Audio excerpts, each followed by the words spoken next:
All right, down here with Bill Rude, 10 questions. First one, we're start off. What age did you start racing, and what was the class? I started racing at Deming Speedway in the 250 class. I was in my 30s. I don't know exactly. Started in 97. Wow, Yeah. it's back when the 250 was still a thing at Deming. And Yeah. more of Yeah. a prominent class, per se, I guess. Yeah. So now, growing up and even still now, did you have a favorite race car driver at all?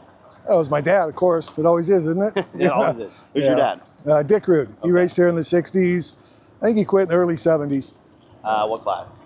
I was modified class back then. Yeah. All right, so throughout your racing career, what would you say your biggest accomplishment is? I would say winning the Sportsman Championship probably. Maybe stepping up to the 360. Hopefully we get that going and that gets in the top 10 anyways before we're done. All right, so now, if you weren't driving race cars at all, what do you think you'd be doing?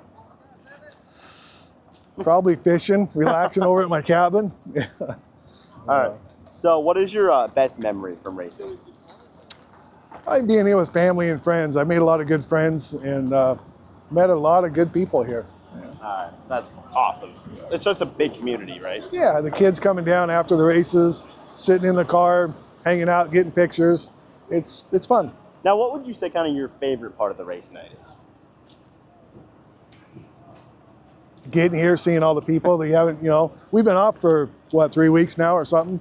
So, seeing all the people you haven't seen in a while. And I just enjoy getting back in the car, that initial rush of getting going after you've been off for a while. Now, are you superstitious? Do you have any superstitions coming into race night at all? No. No? Not really, no. So take out the sprint car. What other class did you run here at Skagit Speedway? It's all I ran here is just sprint cars. So if you couldn't run the sprint car, what would you run?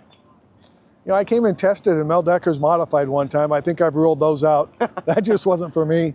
I wouldn't mind trying a midget. Okay. It looked like fun. Okay, Yeah. That's been a somewhat common answer. Yeah. Now, what is or do you have a crazy fan interaction? Just the people you see and they'll come and talk to them. I was walking in the Safeway with the wife one day and the guy stopped me and he told me my whole racing career. Wow. And we started walking away and the wife said, "Who was that?" And I said, "I don't have a clue." So stuff like that. And I've met people we went to Las Vegas on vacation. I've met people there that know all about my racing. I have no clue who they are. Wow, so that's kind of cool. That's kind of cool, right? Yeah. Now, out of every track you've raced on, what is kind of your favorite racetrack? I would say Skagit. I enjoy Elma. We went on the Speed Week in the Sporties. There was some, Cottage Grove was fun. I like Banks a lot, but yeah. Perfect. Well, thank you. That's been 10 questions with Bill Thank you. Rude. I appreciate it, Thanks. sir.